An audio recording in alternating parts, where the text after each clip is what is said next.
Welcome back to our channel Vedadarshana. ఈ రోజు Sunday కదా, ఏదో ఒక స్పెషల్ ఉండాలి.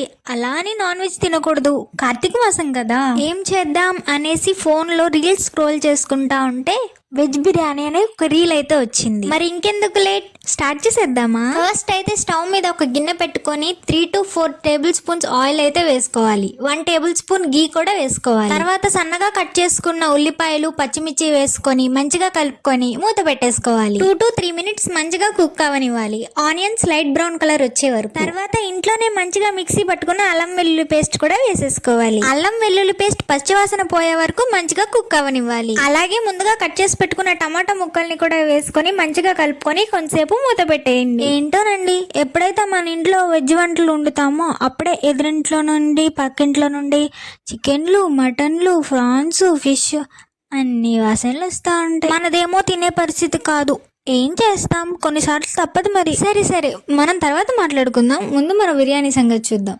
మాడిపోయింది అనుకోండి, మన కడుపు కూడా మార్చుకోవాల్సి వస్తుంది. అందుకే 3 టేబుల్ స్పూన్స్ కారం, 2 table spoons garam masala and కొంచెం పెరుగేసుకొని మంచిగా కలుపుకోండి. బిర్యానీ త్వరగా చేసేసి త్వరగా తినేయాలనేసి హై ఫ్లేమ్ లో అయితే ఎప్పుడు పెట్టుకోవద్దు, లో ఫ్లేమ్ లో పెట్టుకొని మంచిగా కుక్ అవనివ్వాలి. అప్పుడే కదా మనకి బిర్యానీ మంచిగా టేస్టీగా రెడీ అవుతుంది. ఇంతకీ మీ ఇంట్లో ఏం స్పెషల్స్ చేసుకున్నారు, వెజ్జా నాన్ వెజ్జా?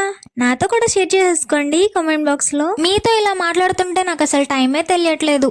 మన బిర్యానీ ఏమైపోతుందో ఒకసారి చూసొద్దాం. కొంచెం కొత్తిమీర అండ్ కొంచెం పుదీనా వేసి మంచిగా కలుపుకొని మూత పెట్టేసుకోండి. 2 to 3 మినిట్స్ మంచిగా కుక్ అవనివ్వాలి. తర్వాత మూత తీసి వెజిటేబుల్స్ వేసుకోవాలి. నా దగ్గర గ్రీన్ పీస్ అండ్ పొటాటో ఉన్నాయి, నేనైతే ఆ రెండే వేసుకున్నాను. మీ దగ్గర క్యారెట్, క్యాప్సికమ్ ఇంకా ఏమన్నా వెజిటేబుల్స్ ఉంటే అవి కూడా వేసుకోండి. ఎన్ని వెజిటేబుల్స్ వేస్తే అంత టేస్టీగా ఉంటుంది. వెజిటేబుల్స్ వేసుకున్నాక మంచిగా కలుపుకొని 2 to 3 మినిట్స్ మంచిగా కుక్ అవనివ్వాలి. 2 to 3 మినిట్స్ మంచిగా కుక్ అయ్యాక టేస్ట్ కి సరిపడా సాల్ట్, పసుపు వేసుకొని మంచిగా కలుపుకోవాలి. తర్వాతే ముందుగా నానబెట్టుకున్న బియ్యాన్ని అయితే వేసుకోవాలి. తర్వాత తగినన్ని నీళ్లు పోసుకొని మూత పెట్టేసి మీడియం ఫ్లేమ్ లో 5 మినిట్స్ మంచిగా కుక్ అవనివ్వండి. ఈ 5 నిమిషాలు స్టవ్ దగ్గర ఉండండి. అటు ఇటు అయిందనుకోండి మీ కడుపు మార్చుకోవాల్సి వస్తుంది. అందుకే ఇదే ఫస్ట్ టైం నేను వెజ్ బిర్యానీ ట్రై చేయడం. ఎలా వస్తుందో ఏంటో అని స్టవ్ దగ్గరే ఉండి చూస్తూ ఉన్నాను. నాతో పాటు మీరు కూడా ఒక కన్నేసి ఉంచండి బిర్యానీ మీద లాస్ట్ వరకు. ఏమవుతుందో చూద్దాం, మంచిగా వస్తుందో మాడిపోతుందో అని. బిర్యానీ మంచిగా వస్తే మన కడుపులోకి, మాడిపోయి వస్తే డస్ట్బిన్ కడుపులోకి. ఈ రోజు ఏదో ఒకటి అవ్వాల్సిందే, ముందే చెప్తున్నా.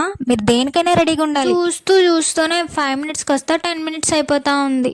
నాకేమో ఒక పక్క భయం, బిర్యానీ మంచిగా వస్తుందా మాడిపోయి వస్తుందా అని. 10 మినిట్స్ మంచిగా కుక్ అయ్యాక మూత ఓపెన్ చేసి చూస్తే స్మెల్ అయితే అబ్బా చాలా మంచిగా వచ్చింది. దాంతోనే కొంచెం కడుపు నిండిపోయింది అనుకోండి. మన కడుపులో ఇంకొంచెం స్పేస్ ఉంది కదా, దాన్ని నింపాలంటే ఇంకా ప్లేట్ లో బిర్యానీ పెట్టేసుకొని మంచిగా తినేయాలి. మన వీడియో కనుక మీకు నచ్చినట్టయితే like, share, comment. Don't forget to subscribe to our channel వేదదర్శన.